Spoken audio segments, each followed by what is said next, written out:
அம்மாச்சி வைத்தியம். இன்று நம்ம பார்க்க போகிறது சித்ரா பௌர்ணமி எப்படி கொண்டாடுறது. சித்ரா பௌர்ணமி கொண்டாடுற முறை எப்படின்னு சொல்கிறாங்க. அதற்கு முன்னாடி நீங்கள் லைக் பண்ணுங்கள், ஷேர் பண்ணுங்கள், சப்ஸ்கிரைப் பண்ணுங்கள். வாங்க வீடியோக்குள்ள போகலாமா. சித்ரா பௌர்ணமி நம்ம சித்ரா பௌர்ணமி கொண்டாடுறது எப்படின்னா, நாளைக்கு காலையில் இன்றைக்கி நைட்டே ஆரம்பிச்சிருது. நாளைக்கு காலையில் என்ன பண்ணுவாங்க, எல்லாருமே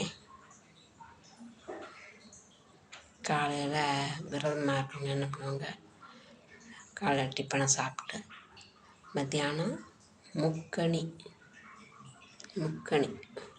மா பலா வாழை மூணுமே சேர்த்து ஒன்றா வச்சு கும்பிடுவாங்க. இது வருஷப்பரப்பன்னைக்கு சித்திரை வருஷப்பரப்பன்னைக்கு வைப்பாங்க, இன்றைக்கும் வைப்பாங்க. வச்சு அதை அதில் என்னென்ன மாங்காய் எடுத்து மாங்காய் பச்சடி வைப்பாங்க. மாங்காய் பச்சடியில் வேப்பம்பூ கலந்து அதை வைப்பாங்க.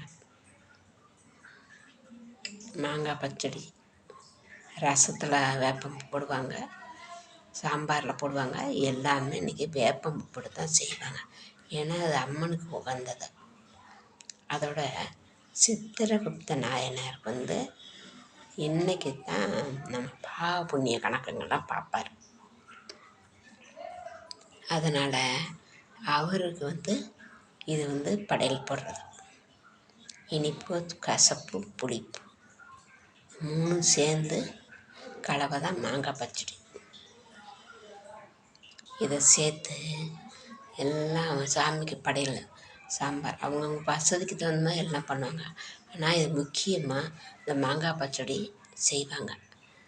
அந்த பூ இருக்குல்ல, வேப்பம்பூ, அதை மாங்காய் பச்சடியில் போடுவாங்க, ரசத்தில் போடுவாங்க, சாம்பாரில் போடுவாங்க. அவங்க என்னென்ன வச்சுருக்காங்களோ எல்லாமே அதை போடுவாங்க. ரசம் எல்லாமே நம்ம பாயசம், வடை பாயசம் வைக்கிறவங்களும் வைப்பாங்க. ஒருத்தங்க அதை வைக்க மாட்டாங்க. இது மட்டும் வச்சு முக்கணி வகை பழங்களை வச்சு சாமி கும்பிடுவாங்க. கும்பிட்டு இன்றைக்கி எங்களை நாங்கள் நல்லா வாழ சித்திரகுப்தான்னு சொல்லி சித்திரகுப்தனை தான் வேண்டி இன்றைக்கி இந்த விரதம் இருக்காது. ரொம்ப சக்தியாக இருக்கும். அதே டைம் இரவு 6 இருக்க ஊருங்களில் நிலாசோறு இன்றைக்கி தான் திம்பாங்க. நாளைக்கு நைட்டு காலையெல்லாம் சாமியெல்லாம் கும்பிட்டுட்டு நைட்டுக்கு டிஃபன் என்னென்ன மாங்காய் சாதம், தேங்காய் சாதம், தயிர் சாதம், புளி சாதம் என்ன சாப்பிடணுமோ கட்டிக்கிட்டு ஆற்றுக்கு போயிடுவாங்க. ஆற்றுல சாமியெல்லாம் அலங்காரம் பண்ணி வைப்பாங்க. மதுரையில் எப்படி இருக்குமோ எங்கெங்கே ஆறுங்க இருக்கோ அங்கங்கெல்லாமே இந்த விசேஷம் நடக்கும். சாமி ஆற்றுல தான் நம்ம ஜோடிச்சு வச்சுருப்பாங்க.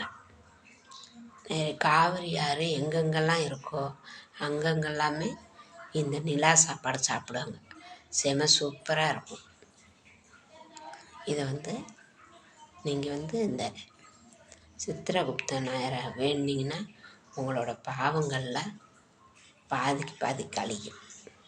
அதனால் கண்டிப்பாக அவரை வேண்டி இங்கே இந்த மாங்காய் பச்சடி இதை செஞ்சு முக்கணி வகைகள் வச்சு சாமியை பிரார்த்திக்கினாவே உங்களுக்கு உங்கள் இல்லம் தேடி லட்சுமி அனுகிரகம் கிடைக்கும். நன்றி, வணக்கம்.